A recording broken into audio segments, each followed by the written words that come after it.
नमो नारायण जी, नमो नारायण जी, नमो नारायण जी। दोस्तों, श्रावण का महीना आ गया है। सावन के महीने के अंदर भगवान शिव के आशीर्वाद से 22 जुलाई 2024 से पूरा महीना रत्नों का शुद्धिकरण किया जाएगा। आप भी अगर आपने कोई रत्न पहना हुआ है तो इस रत्न को इस पूरे महीने में एनर्जाइज करें।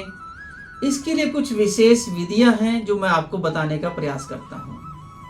और हम भी इस पूरे महीने में जितने भी रत्न हैं, इन सारे रत्नों को प्राण प्रतिष्ठा करते हैं, शुद्ध करते हैं, जाप करते हैं। इन रत्नों को भगवान शिव के मंदिर में ले जाकर के या अलग अलग प्रक्रियाएं हैं जिसे हम तो बहुत अलग विधि से शुद्ध करते हैं, अलग विधि से प्राण प्रतिष्ठित करते हैं, रत्न के अंदर जान डाल देते हैं।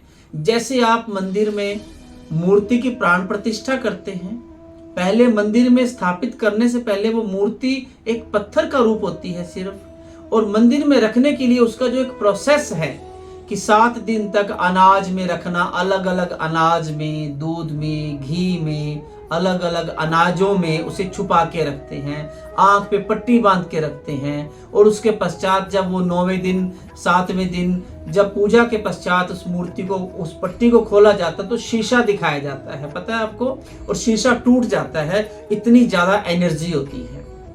तो दोस्तों, ये भगवान श्री राम मंदिर के अंदर भी ये उपाय किया गया था। मतलब हर बार ही किया जाता है सभी मंदिरों में। जब भी मंदिर में प्राण प्रतिष्ठा होती है भगवान की, तो उनकी जब आंखें खोली जाती है तो शीशा दिखाया जाता है, शीशा टूट जाता है। ऐसा माना जाता है कि भगवान उसमें विराजमान हो गए। इसी प्रकार से जो रत्न है, रत्नों को एनर्जाइज किया जाता है।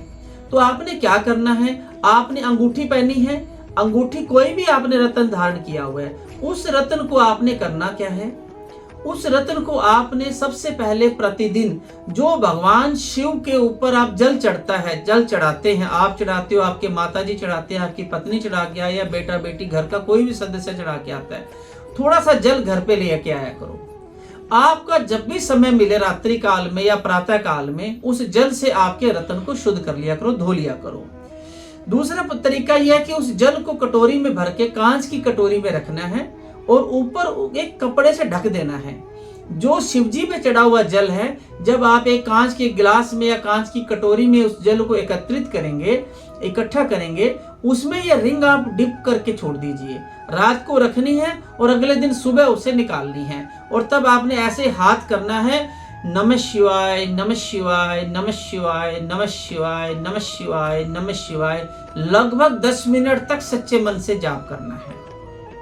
ये तो है आपके करने वाला तरीका है कि सिंपली आपने रुद्राक्ष की माला पहनी है, आपने कोई ताबीज पहना हुआ है, कोई ऑर्नामेंट्स ऐसे पहने जिसे आप शुद्ध करना चाहते हैं। तो दोस्तों, ये सावन का महीना ऐसा है, सिंपली पूजा भी करके अगर आप इसे शुद्ध कर लेंगे, तब भी आपके रत्न में जागृत अवस्था आ जाएगी, एनर्जी आ जाएगी। अगर आपने इसे ब्राह्मण के द्वारा मंत्रों से अभिमंत्रित करा लिया, फिर तो बात ही क्या कहनी है। इस पूरे महीने में नीलम, पन्ना, मोती, मानिक, मूर्तियां और पेंडेंट, ताबीज, सब प्रकार की जितनी भी एनर्जी हैं, वो सारी की सारी शुद्ध की जाती है। सारी शक्तियों का आह्वान किया जाता है। और हमारा जो तरीका वो तो सप्त प्रकार, सप्त मृतिका, सप्त धान्य और फूलों के रस, अलग अलग विधि से इन रत्नों को शुद्ध करके प्राण प्रतिष्ठा करके तैयार किया जाता है आपके नाम और गोत्र से। लेकिन आपके पास अगर रत्न या कुछ भी ऐसी चीजें हैं, तो आप अपने घर में या अपने पास के मंदिर में जरूर जाएं, वहां का चढ़ा हुआ भगवान का जल लीजिए, उस जल से शुद्ध करें। तो प्रतिदिन कर सकते हैं, नहीं तो 4 सोमवार 5 सोमवार तो जरूर कर लीजिएगा।